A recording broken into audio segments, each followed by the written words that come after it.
नमस्कार दोस्तों, स्वागत है आपका हमारे चैनल टेल्स बाय यशु पर। यहाँ पर आपको मिलेंगी रोचक और सस्पेंसफुल कहानियाँ। अगर आपको यहाँ पर हमारी कहानियाँ पसंद आती हैं तो कृपया करके आप हमारी वीडियोस को लाइक करें, इसको अपने दोस्तों को साथ शेयर करें और साथ के साथ अपना कमेंट करना ना भूलें। अगर आप इस चैनल पर नए हैं तो कृपया करके इसे सब्सक्राइब भी करें। आपका ज़्यादा समय न लेते हुए चलो आज की कहानी को शुरू करते हैं। पिछले एपिसोड में हम सब ने सुना था कि यहाँ पर रोहित अभी जब अनिका के लिए सारे ही खाने को बनाकर अब उसकी सारी ही पसंद की फेवरेट डिशेज को बनाकर यहाँ पर अब उन्हें एक ट्रॉली ट्रे में लेकर अब अपने कमरे में आता है। तो यहाँ पर कमरे में अंधेरा था। अब रोहित यहाँ पर अनिका को आवाज़ लगाता है, लेकिन अनिका का जब कोई भी रिस्पॉन्स नहीं आता तो वो यहाँ पर धीरे धीरे बालकनी की तरफ बढ़ जाता है और वहाँ पर देखता है कि अनिका ने तो यहाँ पर एक कैंडल लाइट डिनर का इंतज़ाम किया हुआ था। तो वहीं रोहित अब उसके कंधे पर एक किस करता है और अब वो दोनों ही यहाँ पर अब प्लेट में इधर वो यहाँ पर अब सारे डिशेस को अब उस टेबल पर लगाते हैं और इधर अब यहाँ पर रोहित अब अनिका के लिए चेयर को आगे करता है और अनिका जब वहाँ पर बैठ जाती है तो वहीं रोहित भी अब अनिका के सामने वाली चेयर पर बैठ जाता है और रोहित अब अनिका को प्लेट में डिशेज को सर्व करता है। तो वहीं अनिका भी रोहित की प्लेट में सर्व करती है। इधर कुछ ही देर तक वो दोनों अब अपने अपने मील को एंजॉय करने लगते हैं। यहाँ पर अनिका अब रोहित से कहती है, क्या बात है मिस्टर मारवा, बहुत बहुत ही टेस्टी है ये खाना। तो आज तो मैं थोड़ा ज़्यादा ही खा लूँगी, क्योंकि सच में पता नहीं आपके हाथ के बने हुए खाने में कौन सा जादू है कि इसका टेस्ट और भी ज़्यादा बढ़ जाता है। अनिका की इस बात पर अब रोहित कहता है, सब कुछ तो तुम्हारे ही पसंद के अकॉर्डिंग है ना अनिका, इसलिए थोड़ा ज़्यादा क्या चाहे सारा ही खा लो अगर तुम्हारे पेट में इतनी कैपेसिटी है तो। इधर अब कुछ ही देर के बाद जब वो दोनों अभी अपने अपने मील को फिनिश करते हैं तो रोहित अब अपने हाथों को अब अनिका के सामने रखते हुए कहता है, मैडम क्या आप मेरे साथ डांस करना पसंद करेंगी, क्योंकि जब आपने कितनी सुंदर कैंडल लाइट डिनर का इंतज़ाम किया है तो फिर यहाँ पर एक कपल डांस तो बनता ही है ना। नहीं तो हमारी एक कैंडल लाइट डिनर थोड़ा सा अधूरा सा लगेगा। इधर रोहित के ये कहते हुए ही अनिका भी अब जल्दी से अपने एक हाथ को रोहित के हाथ में दे देती है और अब वो यहाँ पर उसे डांस करने के लिए कहती हैं। अब यहाँ पर रोहित और अनिका दोनों ही अभी एक दूसरे के साथ कदम से कदम मिलाते हुए अब यहाँ पर अब एक कपल डांस करना शुरू कर देते हैं। कुछ देर तक ऐसे ही एक दूसरे का साथ निभाते हुए अब वो ऐसे ही डांस कर रहे थे। अब अनिका डांस करते हुए कहती है, अब बस भी करें मिस्टर मारवा, देखिए अब बहुत ही हो गया है डांस। अब यहाँ पर रोहित अब अनिका की बात को मानकर हाँ में अपना सिर हिला देता है और अब वो अनिका को अपनी बाहों में उठाकर अब उसे अपने रूम की तरफ लेकर जाने लगता है। इधर कुछ देर के बाद जब वो अपने बेडरूम में आता है तो वो यहाँ पर अनिका को अपने बेड पर बैठाकर खुद उसके सामने जाकर बैठ जाता है और अब वो उसे ही बड़े ही प्यार से निहारने लगता है।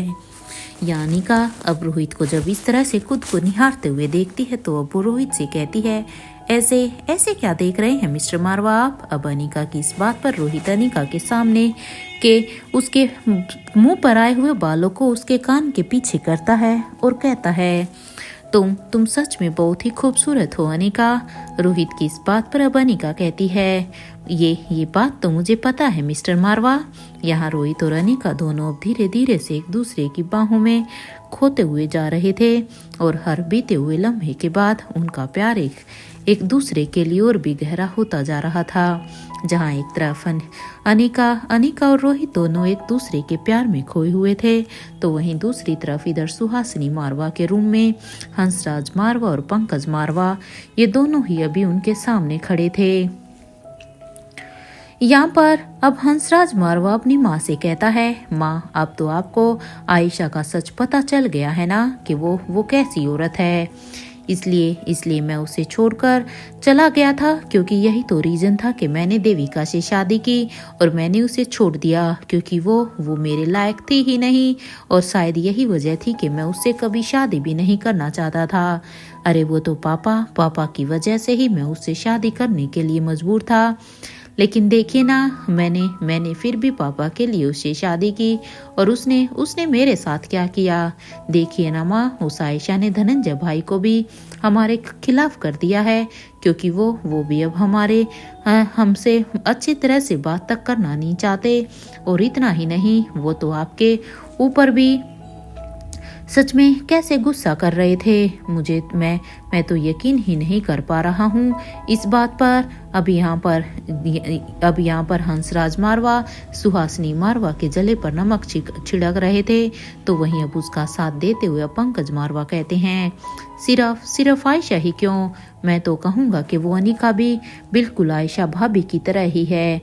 अरे आप खुद ही तो सोचिए ना माँ, जब से वो अनिका हमारे रोहित की जिंदगी में आई है, तब से तो उसने रोहित को हमेशा के लिए ही आपसे दूर कर दिया है। अब आप खुद ही देख लीजिए माँ, रोहित को इस घर में आए हुए कितना वक्त हो गया है, कितने घंटे बीत चुके हैं, लेकिन वो एक बार भी आपसे मिलने के लिए नहीं आया है। क्या उसका फर्ज नहीं बनता था कि आपसे मिलने का? अरे वो बेटा है इस घर का, वो पोता है आपका, और आप बड़ी हैं, तो रोहित को सबसे पहले तो आपसे ही मिलने के लिए आना चाहिए था। लेकिन देखिए ना, वो तो अब तक आपसे मिलने के लिए आया ही नहीं है।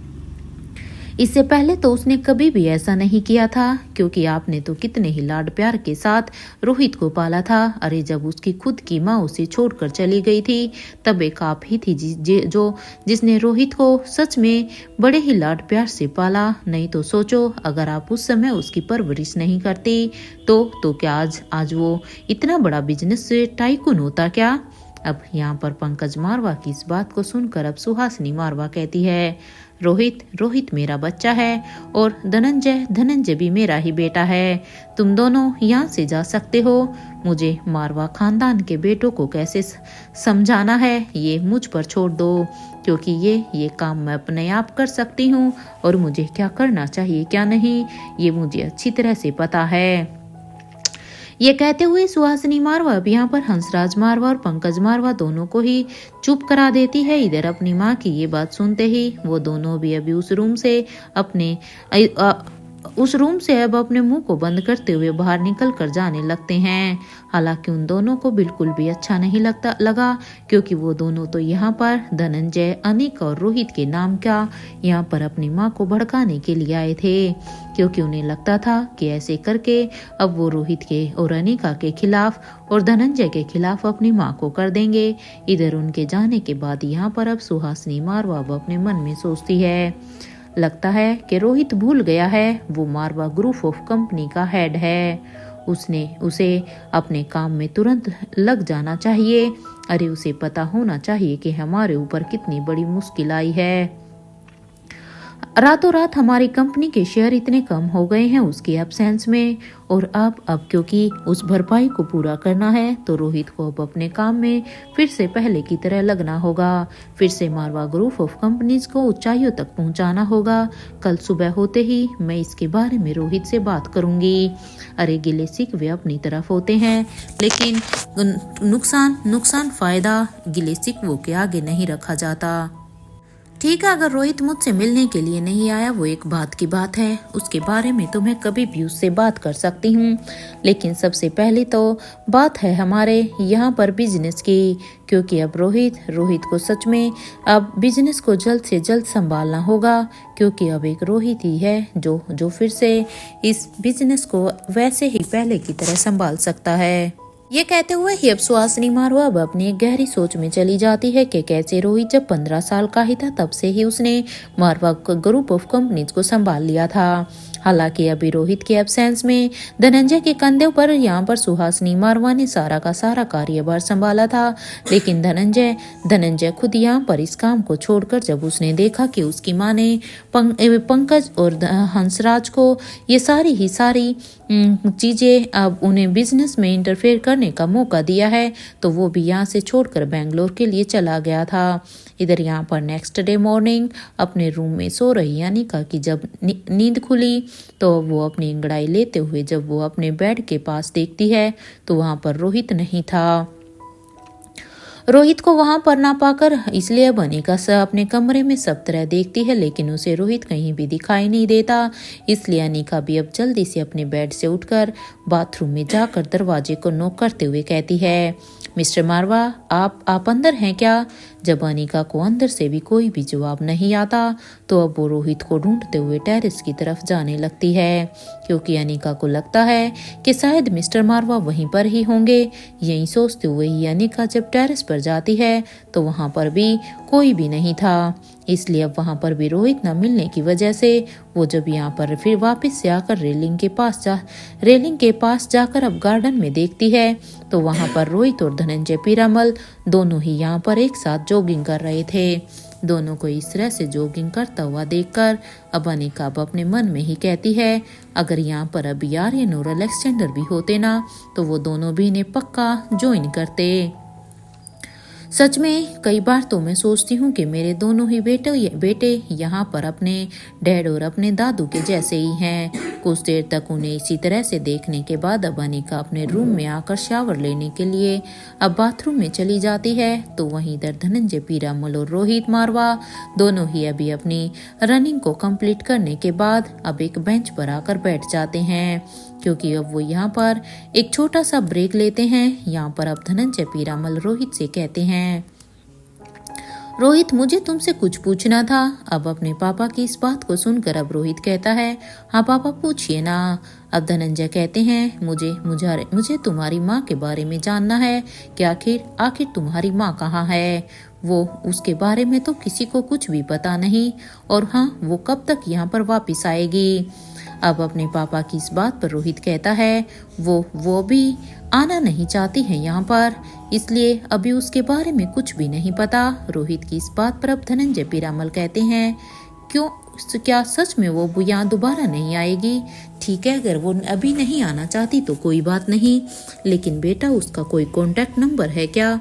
वो मैं कब से उसे फ़ोन ट्राई कर रहा हूँ, लेकिन उसका वो वाला फ़ोन लग ही नहीं रहा है।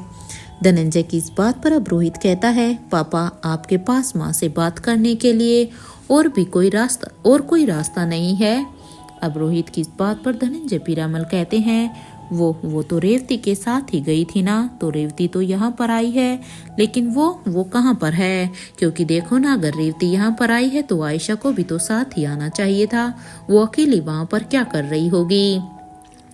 धनंजय की इस बात पर अब रोहित कहता है, पापा, वो अलेक्जेंडर के बड़ी के साथ है। अब रोहित की ये बात सुनते ही अब धनंजय पीरामल कहते हैं, अलेक्जेंडर के बड़ी के साथ? लेकिन क्यों रोहित, वो उनके साथ क्यों है? मेरा मतलब है कि अलेक्जेंडर के बड़ी को आयशा की इतनी चिंता क्यों है?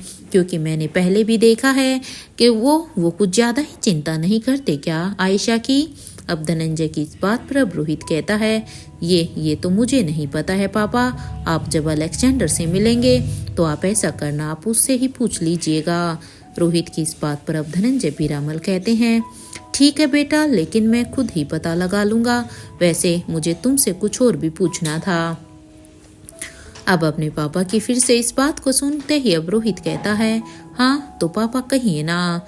इधर कुछ देर तक सोचने के बाद धनंजय पीरामल कहते हैं, तुम अनिका की साड़ियाँ कहाँ से लेते हो?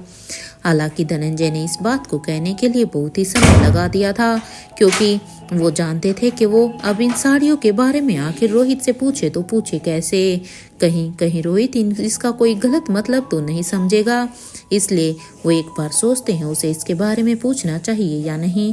लेकिन फाइनली क्योंकि उसे सेम ये ऐसी ही साड़ियाँ आयशा के लिए चाहिए थी, इसलिए वो रोहित से पूछ ही लेते हैं। अब वो यहाँ पर अब अपनी बात को क्लैरिफाई करते हुए कहते हैं कि वो क्या है ना कि मैं सोच रहा था बेटा कि रेवती और आयशा दोनों ही कभी कभी साड़ियाँ पहनती है ना, तो सोच रहा हूँ कि मैं उन्हें साड़ियाँ गिफ्ट कर दूँ। ये सुनते ही अब रोहित कहता है, इसमें इतना सोचने वाली क्या बात है पापा? अगर आपका मन है तो आप कर दीजिए ना। आपकी तरफ से मैं उन्हें गिफ्ट कर दूंगा, क्यों ना, क्या फर्क पड़ता है? अच्छा पापा, मैं जिम जा रहा हूँ, आप चलेंगे क्या? अब रोहित की इस बात पर अब धनंजय पीरामल कहते हैं, हाँ चलो दोनों चलते हैं। यहाँ पर ये दोनों अब यहाँ से जिम की तरफ जाने लगते हैं। तो वहीं कुछ ही देर के बाद अब अनिका भी अब तक अपने बाथरूम से शावर लेकर अपने कमरे में आ जाती है और वहां आने के बाद अब वो ड्रायर से अपने गीले बालों को सुखाने लगती है।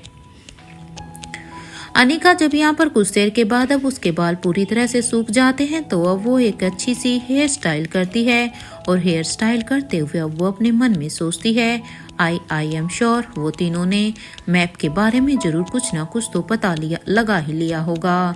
यहाँ अनिका अभी रेडी होने के बाद अब वो सीधा ही अपने बाथरूम से होकर नीचे सीक्रेट लैब की तरफ जाने लगती है, क्योंकि गुलेरिया हाउस जाने से पहले अनिका एक बार इन तीनों से मिलकर उस मैप के बारे में पता करना चाहती थी। इधर कुछ ही देर के बाद वो जब उस सीक्रेट लैब में जाती है तो वो देखती है कि ये तीनों तो अपने ही किसी गहरी सोच में लगे हुए थे। उन तीनों को इस तरह से कहीं सोचता हुआ देखकर अब अनिका कहती है, क्या हुआ है? उस मैप के बारे में कुछ भी पता नहीं चला क्या? क्योंकि जिस तरह से तुम सभी एक गहरी सोच में हो, मुझे शक है कि तुम उस मैप के बारे में पता कर भी पाए हो या नहीं। अनिका की इस बात पर अब किंग की स्टैचू आकांक्षा कहती है, मैडम हमारे अंदर जितना भी डाटा फीड है हमने उसकी इंफॉर्मेशन से मैच करते हुए देखा है। ये मैप यहाँ पर एग्जिस्ट ही नहीं करता है, इवन ये मैप है ही नहीं। इस बात पर अब अनिका कहती है, ऐसा कैसे हो सकता है आकांक्षा, क्योंकि है तो ये एक मैप ही, और अगर ये मैप है तो ये इसी धरती का ही होगा ना। इस बात पर अब एनी कहती है, ऐसी बात का पता लगाने के लिए ही तो मैंने बॉस को वो मैप सेंड कर दिया है। लेट्स सी क्या रिप्लाई आता है, क्योंकि डेफिनेटली मैम को शायद इस मैप के बारे में कोई ना कोई तो आइडिया हो। इधर एनी की ये बात सुनते ही अब अनिका कहती है, पता नहीं क्यों मुझे ऐसा लग रहा है कि इस मैप से जरूर कोई ना कोई राज छुपा हुआ है और हमें इसलिए इस मैप के बारे में पता लगाना ही होगा। कि अनिका की इस बात को सुनकर अब यहाँ पर आकांक्षा कहती है, आप कुछ देर तक मैडम वेट कर लीजिए, क्योंकि मैंने भी किंग के पास उस मैप को भेजा है। शायद किंग ही कुछ बता दें इस मैप के बारे में, शायद उन्हें उसके बारे में कुछ ना कुछ पता हो। अब आकांक्षा की इस बात पर अनिका कहती है, ठीक है हम ट्राई कर देख लेते हैं, और वैसे भी इंतजार करने के अलावा तो हमारे पास और कोई रास्ता भी नहीं है, क्योंकि निखिल तुम तीनों हम सब ये कोशिश तो कर ही चुके हैं, तो अब यही सही।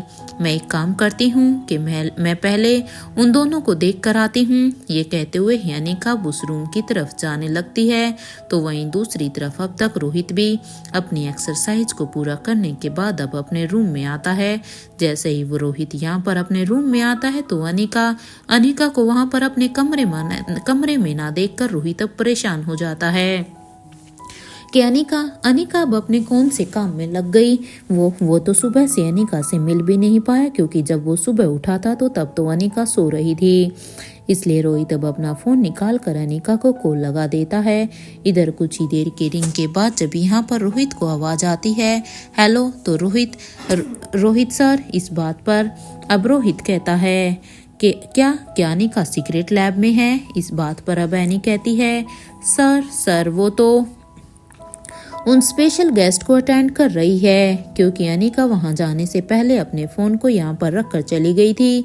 इधर एनी की ये बात सुनते ही अब रोहित कहता है, ठीक है उन्हें अटेंड करने दो, मैं बस थोड़ी ही देर में वहीं पर ही आता हूँ। रोहित की इस बात पर अब एनी कहती है, ओके सर। और ये सुनते ही रोहित अब अपने फोन को डिस्कनेक्ट कर देता है। और इधर रोहित भी अब यही सोचता है कि वो पहले शावर ले लेता है, उसके बाद भी उसे वहीं पर जाना चाहिए। इसलिए रोहित अब शावर लेने के लिए बाथरूम में चला जाता है। इधर कुछ ही देर के बाद जब रोहित अपने रूम में वापस आता है तो वो रेडी होने लगता है। पूरी तरह से रेडी होने के बाद अब वो भी बाथरूम के रास्ते से ही सीक्रेट लैब की तरफ जाने लगता है। और जैसे ही रोहित अब वहाँ पर सीक्रेट लैब में पहुँचता है तो सामने उस लैब की स्क्रीन को देखकर हैरान हो जाता है। अब उस स्क्रीन को देखकर रोहित कहता है, आप यहाँ भी। इस बात पर अब रोहित को सामने से आवाज आती है, मेरी नज़र तुम सब पर ही है। इस बात पर रोहित कहता है, वैसे आप उन्हें मेरे पास कब भेजेंगे। अब रोहित की इस बात पर उसे सामने से आवाज आती है, वो मेरे साथ बहुत खुश है, इसलिए मैं उसे वहां पर बिल्कुल भी नहीं भेजूंगा, बिल्कुल भी नहीं। इधर ये सुनते ही अब रोहित कहता है, क्या वाकई में वो आपके साथ बहुत ही खुश हैं या फिर मेरे साथ? क्योंकि मुझे तो ये लग रहा है कि उसे ये लग रहा है कि वो आपके साथ नहीं रोहित के साथ रह रही है, यानी कि मेरे साथ। अब रोहित की इस बात पर रोहित को जवाब आता है, तुम कहना क्या चाहते हो? क्योंकि यहाँ पर स्क्रीन पर रोहित जिसके साथ बात कर रहा था वो यहाँ पर स्क्रीन पर कोई और नहीं बल्कि खुद किंग ही थे। इसलिए रोहित यहाँ पर किंग से पूछता है कि उसकी आयशा माँ भी यहाँ पर कब आएगी। तब अब किंग सीधे सीधे ही मना कर देता है कि आयशा अब दोबारा वापस वहाँ पर कभी भी नहीं आएगी।